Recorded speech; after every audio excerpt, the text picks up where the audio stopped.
Is it possible the ancient Egyptians engineered the Great Pyramids using wind power? This is what Dr. Maureen Clemmons' work suggests. The prevailing theory entails a use of manual labor and ramps.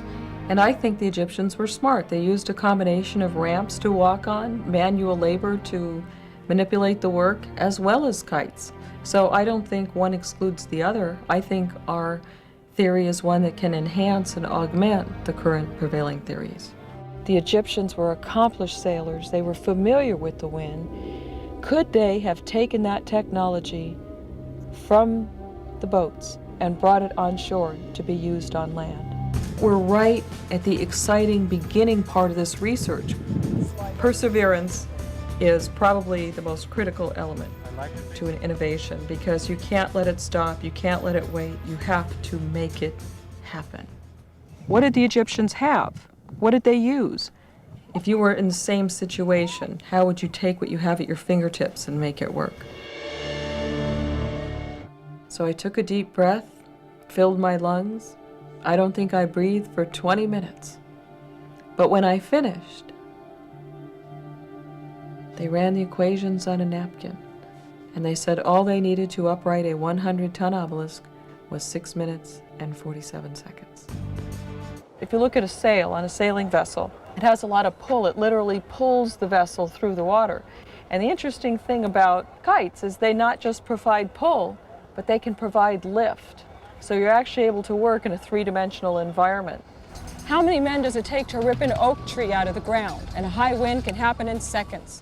How hard is it to push a tanker truck completely over? But a high wind can do it in seconds. These are the kind of forces that we're talking about. The way they plan to do it is this. A 400-square-foot nylon kite is attached to the 3.5-ton obelisk that is sitting on a cart. The kite line is woven through a braking system and a system of pulleys. As the kite pulls the obelisk upright, the 90-degree angle of the ropes keeps researchers from wasting any of the wind's force, and the A-frame structure guides the stone into place. For now, the materials they are using are all modern. Ancient Egyptian obelisks were made out of granite, but granite's very expensive and we don't have the budget. But this is the shape of an obelisk. This is an 11-ton obelisk, and the obelisks that the Egyptians raised ranged anywhere from 50 tons to 455 tons. So this is about 1/5 the size of a very small Egyptian obelisk.